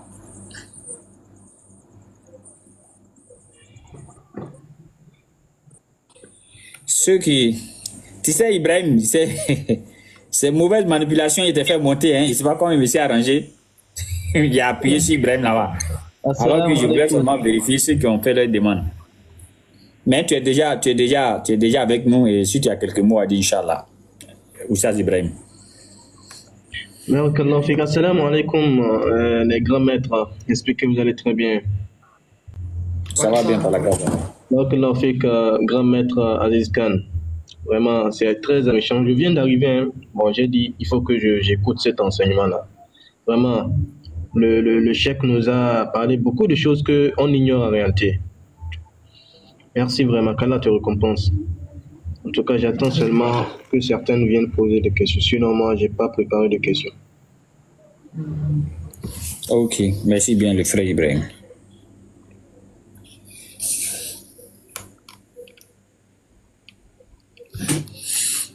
Ceux qui veulent poser leurs questions, monter, on a besoin de 3 questions. Le frère a fait sa demande, mais il n'a pas pu. Je pense bien qu'il a eu un problème des réseaux. Donc, ces enseignements-là, vous allez les retrouver sur ma page YouTube. Vous tapez seulement Aston Ba, vous allez retrouver ces enseignements là-bas. Ou bien vous tapez simplement Aziz Khan, vous allez trouver ces enseignements là-bas, Inch'Allah. Et en même temps, je dis aussi à ceux qui nous enregistrent pour mettre sur YouTube, de grâce, ne changez pas de thème. Quand vous prenez ces vidéos-là, voilà. On fait une vidéo, n'est-ce pas? Et peut-être sur l'embryologie, toi tu prends la vidéo, tu mets divinité. Mais je ne sais pas, ça c'est quoi. Donc, si vous prenez la vidéo, de grâce, mettez ce qui a été mis. Voilà. Sinon, sur ma page, vous allez trouver les enseignements là-bas. Et j'ai même numéroté les enseignements du maître là-bas. Il suffit seulement de taper l'enseignement numéro 3. Ça va sortir dans l'enseignement numéro 1. Tout va sortir là-bas, Inch'Allah.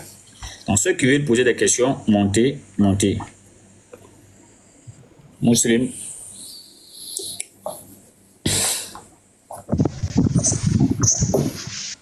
Assalamu alaikum wa rahmatullahi wa barakatuh. Wa alaikum salam wa rahmatullahi, frère. Comment ça va? Oui, ça va bien pour la grâce d'Allah, chez toi. Ah, ça va, Dieu merci. J'aimerais poser une question au cheikh Aziz Khan. Vas-y. Bon, j'ai fait un petit hors-sujet là. Non, attends. Excuse-moi si je n'étais pas coupé. Hein. Excuse-moi si je n'étais pas coupé. Est-ce que tu suis le programme sur le panel ici? Oui. Tu suis tous les programmes du lundi jusqu'au vendredi? Non. Ah, ok. Donc, je comprends maintenant ta réaction. En fait, ici, quand on donne cours sur un thème, on reste vraiment dans le thème. Donc, quand on pose une question hors thème, c'est pas qu'on n'a pas la réponse, mais on a préféré qu'on reste dans le thème pour ne pas embrouiller les gens, quoi. On reste dans le thème. La vidéo sera mise sur YouTube. Donc, faut pas la vidéo va se mélanger maintenant avec d'autres enseignements et autres. Non. D'accord. Donc, mais je peux poser ma question maintenant. Après, un autre jour, on va traiter ça. Bon, vas-y, pose. Bon, il y a un verset où Jésus-Christ est rentré dans la salle et puis il dit, regardez mes mains et mes pieds, c'est moi, c'est bien moi. Un esprit n'a ni chair ni os. Ce verset, il me semble que ce verset, il est vrai. Et dans le Coran, Dieu dit qu'ils n'ont ni tué ni crucifié. C'est un faux semblant. Et c'est réellement Jésus, selon ces deux versets-là, quand je regarde, il me semble que Jésus a été sur la croix, mais il n'est pas mort. Maître, il faut répondre, non? Non, je vais prendre du bien. Parce que ça a été dit un faux semblant.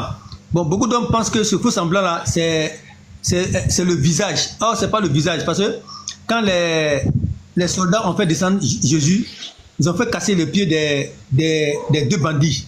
Mais celui de Jésus, ils ne l'ont pas cassé. Mais ils l'ont piqué. Quand ils l'ont piqué sur le côté, le sang est sorti. Le frère musulman. Ouais.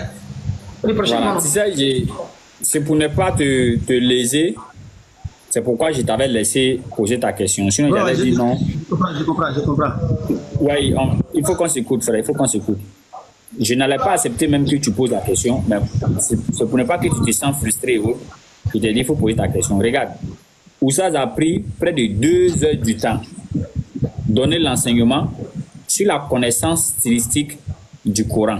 Près de 2 heures. Tu viens, tu parles de la mort de Jésus.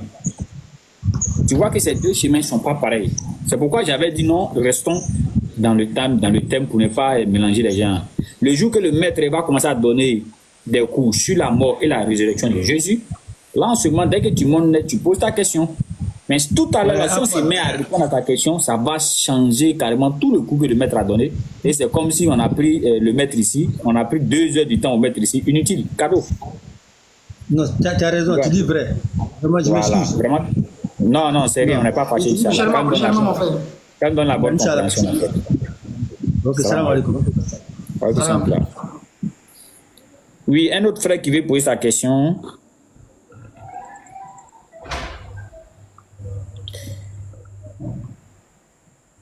Jusqu'à présent, on n'a pas encore eu une question dans le thème. Hein. Donc, je vais vous faire monter un à un. Là, chacun pose sa question. Assalamu alaikum wa rahmatullahi wa barakatuh. Wa alaikum salam wa rahmatullahi wa barakatuh.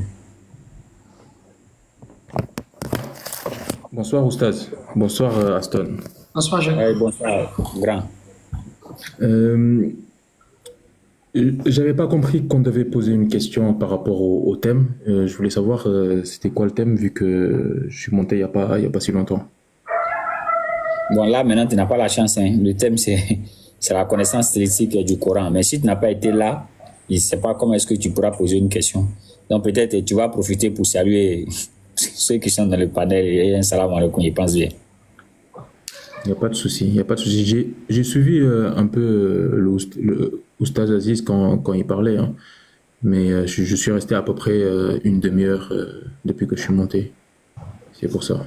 Mais il n'y a pas de souci. Salam alaikum wa rahmatullah. Wa alaikum salam, mon frère, on est ensemble. Et salam. C'est ça qui me plaît chez les frères musulmans. Il n'y a pas quelqu'un qui est plus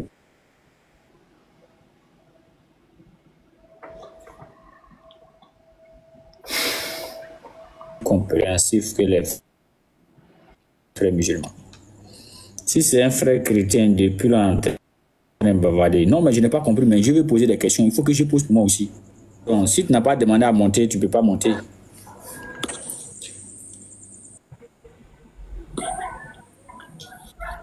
Pour monter ici, on fait sa demande. Tu n'as pas fait de demande, tu ne montes pas. Salam alaikum wa rahmatullah. Les Oustaz. Salam alaikum. Aston. Ouais. Oustaz Aziz Khan, barakallahu fik, toujours pour les enseignements. Amin, amin. Inch'Allah. Bon, vu que l'exposé, vraiment, l'exposé il était clair, et vu que c'est sur le style, c'était sur les différents styles abordés dans le Coran. Donc moi, j'aimerais poser une question sur la sourate Al-Tawbah au verset 31, Oustaz. Sourate Al-Tawbah au verset 31. Je lis l'essai de traduction en son bas. Je lis. On m'entend? Vas-y. Masha'Allah. Ok, je lis. Ils ont pris leur rabbin et les moines, ainsi que le Christ, fils de Marie, comme Seigneur en dehors d'Allah, alors qu'on ne leur a recommandé que d'adorer un Dieu unique, pas de divinité à part lui, gloire à lui, il est au-dessus de ce qui lui associe. Subhanallah. Donc, ici, je viens de lire l'essai de traduction en français au stade. La plupart, je disais que je venais de lire l'essai de traduction en français, mais seulement que quand je vais me mettre à le lire en arabe, le Al-Masih va venir atakazu aybarahum wa ruiba'annahum arbaban min dunillahi wal masiha ibn Maryama. Donc en français, il y a le Christ qui va venir avant Allah, et en arabe, il y a le Masiha qui va venir juste après Allah, min dunillahi wal masiha. Donc c'est quelque chose que vraiment les gars ils prennent pour, voilà, les frères d'Akouti ils prennent vraiment pour dire non, ils ont trafiqué le verset en arabe, ça vient juste après Allah, Masiha vient après Allah, alors qu'en français ils ont mis Masiha avant Allah, comme quoi pour combiner Al-Masiha au rabbin ou au moine. Est-ce que tu vois un peu le souci? Je comprends. Tu vois un peu la fausse question. Je comprends. Si le maître me permet, il va me donner peut-être 2 secondes. Je vais introduire et lui, il va compléter et conclure. Ok, machin. Seulement, c'est ce que je voulais faire comprendre aux gens, en fait. Vous savez, les mécréants, parce que j'ai vu beaucoup de fois des gens parler de ça dans certains panels. Et je cherchais seulement qu'un jour où un des mécréants là va venir ici avec cette sourate, mais malheureusement, quand il voit mes lives, il passe pas s'il ne parle pas. N'est-ce pas? Il dit ceci, quand on prend mot pour traduire cette sourate là veut dire, ils ont pris leur moine et leur rabbin pour Seigneur en dehors d'Allah et Jésus-Christ. C'est ce qu'ils disent, non, mon frère Khalid? C'est ça, Stone. Voici le Bible, c'est ça en fait. Est-ce que tu vois? Mais ça, c'est ça qu'on appelle, quand on dit l'ignorance est agréée, l'ignorance est certifiée et l'ignorance est signée, cachetée, c'est ça qui est là. Alors, quand on veut traduire un mot, quand on dit une phrase par exemple, dans une autre langue, mais on ne fait pas la traduction mot pour mot. Si tu appelles la traduction mot pour mot, tu te crées des problèmes. Je vais prendre un exemple, un exemple simple. Maître, quand on dit en Djoula, par exemple, quand on dit en Djoula, en français, comme on dit en Djoula, sa femme est descendue. On dit ça en Djoula comment? Amoso Djigila. Voilà. Et quand on dit sa femme a accouché, comment on dit? C'est ça, non? Amoso Djigila encore. Voilà. On voit que sa femme est descendue à Mousso Djigila. Sa femme a accouché à Mousso Djigila. Donc, si, maître, toi par exemple, tu viens me dire, à Stonebach, vraiment, allons saluer Kobena à Mousso Djigila. Est-ce que, si j'ai dit, je vais le traduire mot pour mot, je vais dire aux gens que le maître Aziz Khan est venu me chercher, vraiment la femme de Kobena est descendue aujourd'hui, on s'en va là-bas. Alors que cela n'a rien à voir. Donc, les textes sont traduits selon le contexte et l'esprit que le livre véhicule. Qu'est-ce que le Coran véhicule comme message à l'égard de Jésus concernant son adoration? Là, il dit dans la Sourate 5, verset 72 jusqu'à 75, ceux qui disent que Jésus est Messie, là, est Dieu, là, ceux qui disent que Jésus est Allah, Allah dit ceux-là sont maudits. Ce sont des mécréants, ceux-là vont aller en enfer. Et Allah même pose question à Jésus dans la Sourate 5, verset 116, c'est toi, tu leur as dit non, qu'à t'adorer. Jésus va dire non, moi je ne l'ai jamais dit. Mais comment le Coran va venir dire encore pourquoi vous n'adorez pas Jésus? Donc je pense bien que les gens sont déjà ils n'ont plus d'issue. Donc c'est comme quelqu'un qui est dans la mer, hein, il se noie, il sait qu'il n'a plus de port, il n'a plus port de sortie. Donc tout ce qu'il voit passer sur la mer, il veut s'accrocher sur ça. Même quand il voit une feuille en train de se promener, il pense que la feuille peut l'aider. Donc je vais laisser la parole au maître pour ne pas vraiment abuser de son temps. Puisque oui, maître, ça c'est la parole des désespérés, de l'interreligieux.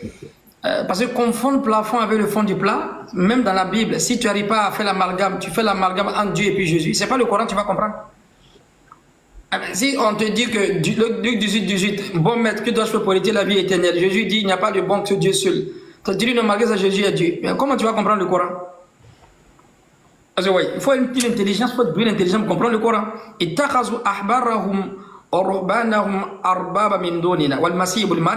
ne veut pas dire que Jésus et puis Dieu sont ensemble, non. Et le verset est descendu, il y a un compagnon qui était parmi les juifs, qui était parmi les rabbins et les moines, il s'appelle Adi ibn Hatim. Adi ibn Hatim, quand le verset est venu, il est parti voir le prophète, il n'était pas d'accord avec le verset. En fait, il ne comprenait pas le verset. Parce que lui, il était parmi les juifs, il s'est converti à l'islam. Pourquoi Allah dit ici qu'ils n'ont plus les moines et les rabbins comme des dieux en dehors de Dieu? Pourquoi Allah dit ça? Adi dit, je ne suis pas d'accord, je ne comprends pas le verset. Le prophète dit, mais quand les moines et puis les rabbins interdisaient une chose et que la Torah ordonnait, vous suivez les moines ou bien vous suivez la Torah? Il dit, on faisait le contraire, on suivait les moines alors qu'on voyait que textuellement, ou bien contextuellement, c'était marqué, c'était interdit. Et quand les moines ordonnaient une chose et la Torah interdisait, vous suivez la Torah ou bien les moines? Il dit, on suivait toujours les moines, on laissait la Torah. Le prophète dit, c'est ça qu'on appelle l'adoration. Lui, il n'avait pas compris le verset.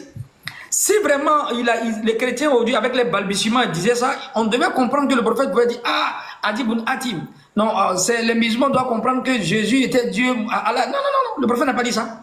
Et Adi ibn Hatim, vraiment, s'il avait compris comme les chrétiens d'aujourd'hui, il allait encore retourner, se rétracter de l'islam. Mais pourquoi il a continué encore à adorer Allah après l'explication du prophète sur ce verset lui-même? Ils ont pris les moines et les rabbins comme de Dieu en dehors de Dieu, n'est-ce pas? Et Jésus, fils de Marie. Donc Jésus, fils de Marie, il rentre dans le même hukm, dans le même groupe comme les moines et puis les rabbins. C'est-à-dire, ils ordonnaient ce que la Torah interdisait, ils interdisaient ce que la Torah ordonnait. Adi ibn Hatim dit, je n'ai pas compris le verset. Le prophète pouvait dire que non, l'explication que les chrétiens ont, les pouvait expliquer ça, mais il a expliqué encore autrement pour dire que les juifs ordonnaient une chose, la Torah disait le contraire. La Torah ordonnait une chose, les moines disaient le contraire. Donc si vous suivez les moines et puis les rabbins, pour laisser la Torah, c'est une forme d'idolâtrie, c'est une forme d'adoration. Et il est resté musulman, les morts musulmans. Bien que ceux-là ne comprennent pas encore. Donc c'est Adi ibn Hatim qui n'a pas compris le verset. Vaut mieux ne rien dire que de parler pour ne rien dire. Les gens confondent le plafond et le fond du plat. C'est tout.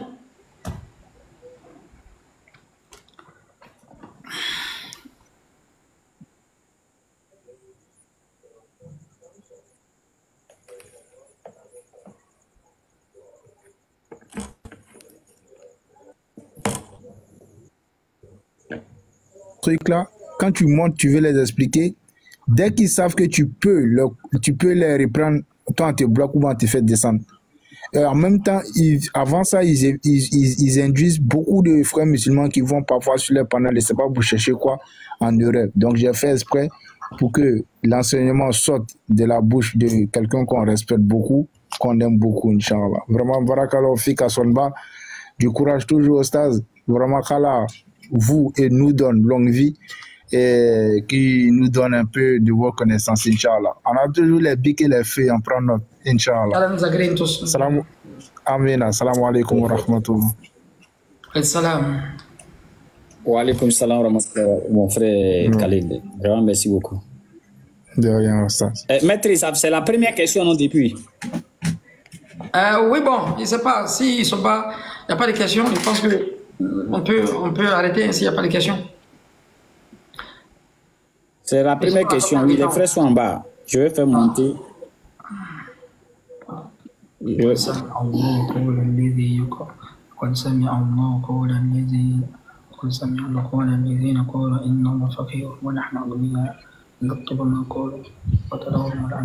Oui, Dambati, officiel, c'est la parole. Assalamu alaikum. Wa alaikum salam wa rahmatullah.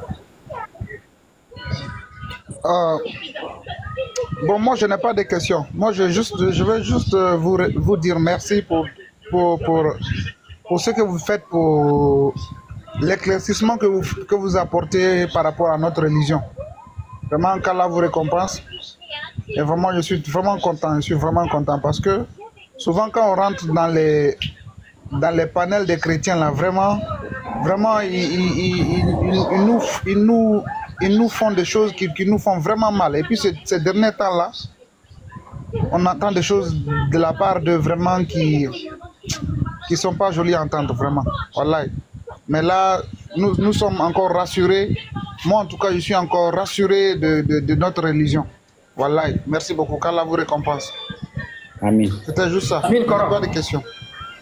Amin Yarabi. Merci beaucoup, Oustaz Dembadi. Merci vraiment. Oui. Après ça, qu'on va faire la connaissance stylistique dans la Bible, n'est-ce pas? On va faire ça parce qu'on a été chrétien, on est obligé de passer par là. On va faire ça.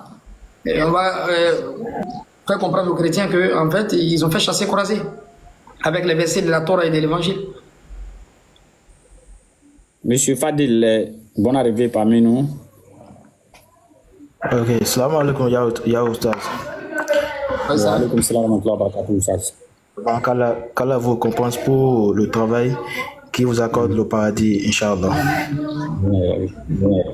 Ok, en fait, je voulais demander par rapport à une sourate, si vous pouvez m'expliquer la sourate 13, verset 36. Ce verset-là, c'est un verset un peu ambigu pour moi, si vous pouvez m'apporter un éclaircissement par rapport à ce verset. Oui, merci beaucoup, je viens, mon frère. Je viens, mon frère Fadil. Je voulais vraiment passer une information rapidement pour ceux qui montent, n'est-ce pas? Je voulais passer une information. Entre-temps, je vais aller lire ta sourate d'abord. Je voulais vraiment faire passer une information très urgente. Bien. Nous sommes arrivés à la série de questions. Ça, c'est l'information là qui a commencé comme ça. Nous sommes arrivés à la série de questions, n'est-ce pas? J'ai dit aux frères musulmans, s'il vous plaît, quand la semaine commence, allez-y sur ma page, vous allez voir les programmes là-bas.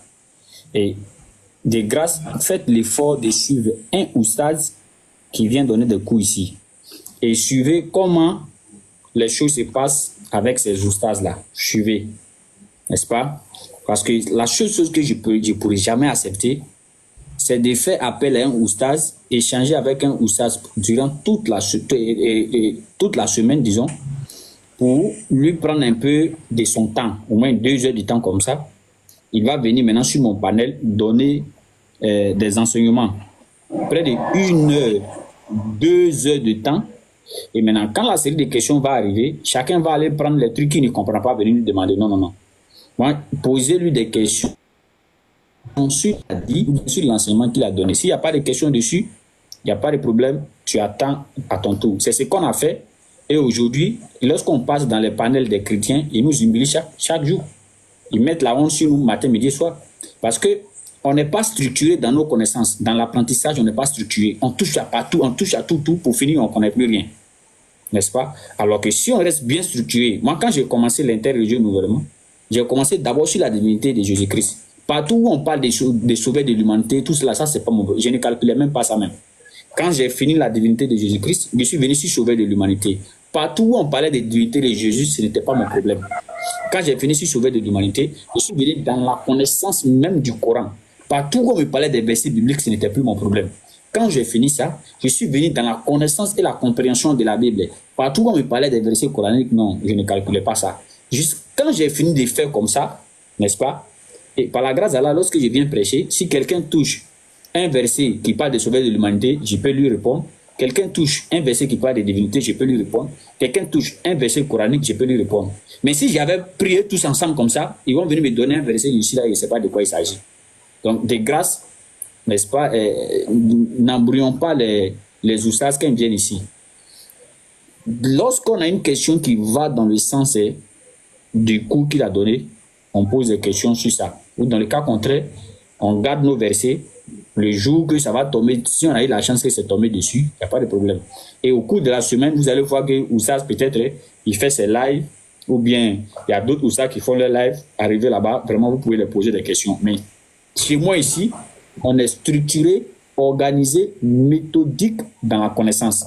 Parce que je veux que quand un musulman quitte mon live là, il parte avec une connaissance bien requise. Il parte avec une connaissance bien requise. Par exemple, la connaissance stylistique que le maître a donnée, par exemple. Celui qui a bien suivi le live là, lui, il va avec une connaissance comme ça. Mais si on arrive maintenant dans la série des questions-réponses et on envoie autre chose, il sera embrouillé après. Donc, quand on donne la bonne compréhension, les frères. Donc, j'ai dit, c'est cette information que je voulais lancer à tous ceux qui ont demandé à monter. Inch'Allah. Salam alaikum wa rahmatullahi wa barakatuh. Vous avez la parole. Monsieur, mon frère Fadil. Ok, d'accord, Oustaz, je vous ai compris, il n'y a pas de souci. En fait, je n'avais pas suivi depuis le début, je suis tombé, voilà, donc j'ai suivi un bout de temps. Donc voilà, donc, prochainement, je vais faire attention à cela, il n'y a pas de souci. Inch'Allah. Merci beaucoup, mon frère. La seule chose qui me plaît chez les musulmans, j'ai dit, ils sont beaucoup compréhensifs. Si c'est d'autres frères ici, vous allez voir, nous sommes en train de bavarder ici. Non, mais même si je n'étais pas là, mais ça c'est ma préoccupation, il faut qu'il réponde, ça va devenir tout un tas de discours sur le panel ici. Merci mon frère Fadil pour ta sagesse et puis pour ta compréhension aussi, quoi, vraiment.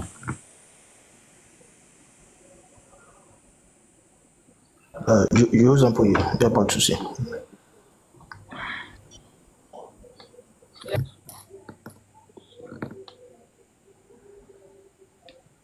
Attends, va clore, je suis pressé de décharger même.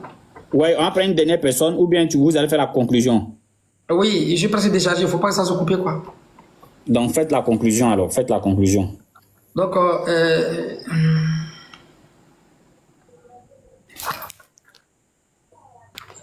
on prend le frère, hein. Ok, il est déjà là, d'accord. Vas-y, Moutou.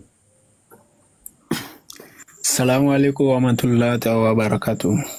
Wa alaikum salam wa rahmatullahi wa barakatuh. Salam.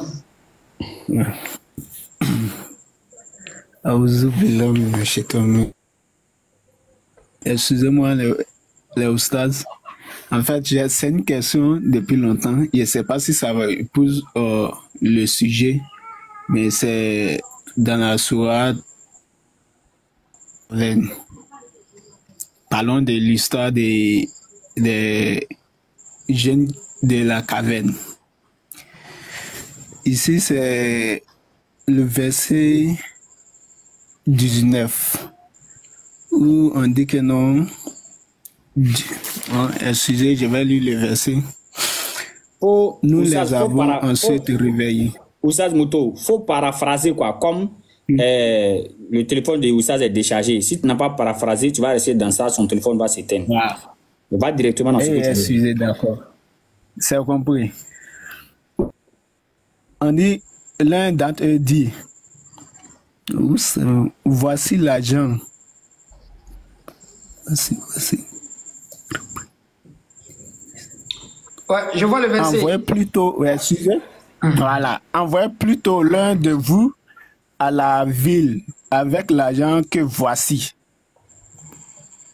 Vous voyez, c'est ce passage-là. Envoyez plutôt l'un de vous à l'argent que voici.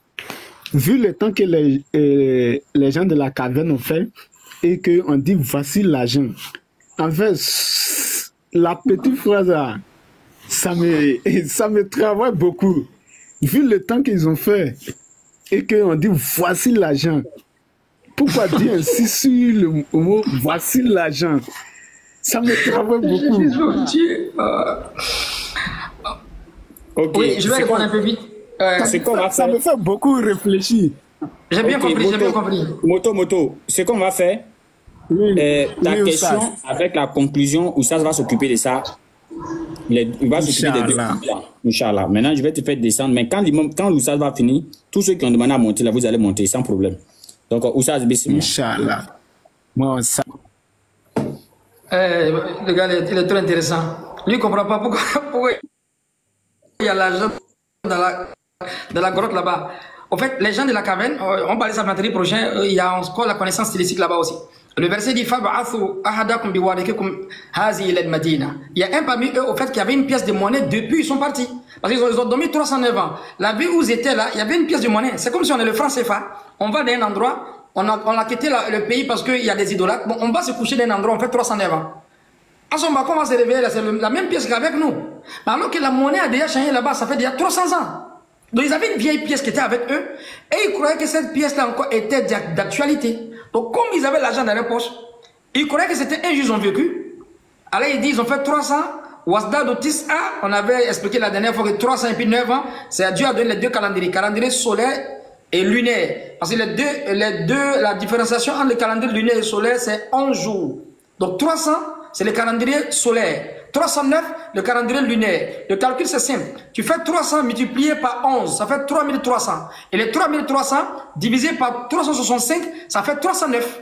Parce que ça fait 9 plutôt. Ce sont les 9 là qui montrent qu'il y a une différenciation entre le calendrier lunaire et solaire. Ils se sont réveillés avec une pièce de monnaie qu'ils ont dormi avec ça. Et ils croyaient que c'était un jour, alors qu'ils ont passé 309 ans. Et ils voient le franc CFA dans les mains, alors que la Côte d'Ivoire a changé de franc.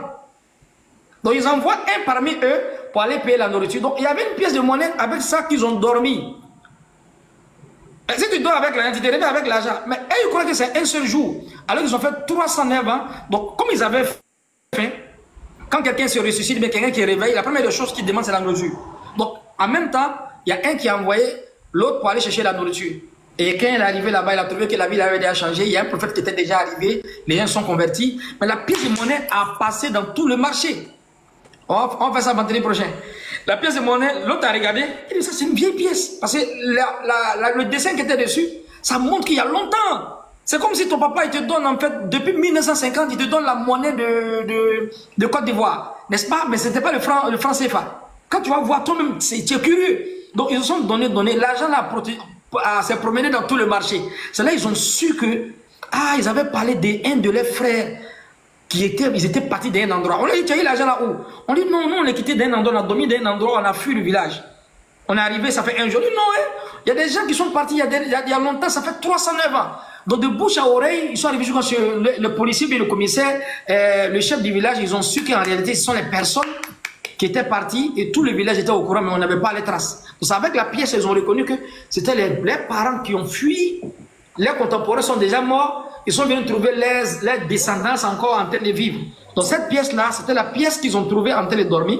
Ils se sont réveillés avec ça, pensant qu'ils ont fait un jour, alors qu'ils ont frappé 309 ans. Mais comme ils ont faim, ils ont envoyé une personne pour aller chercher la nourriture. C'est par cette pièce qu'ils ont reconnu que les parents qui étaient partis il y a longtemps, ce sont eux qu'ils avaient retrouvés après. Qu'Allah donne la compréhension. Amen. Donc maître, vous allez conclure en même temps, Inch'Allah. Bon, c'est bon, Inch'Allah, on a fait la connaissance stylistique, c'est la première partie. On va faire la deuxième partie, au cas par cas, et vous allez voir la beauté du Coran, la miraculosité du Coran qui n'est pas...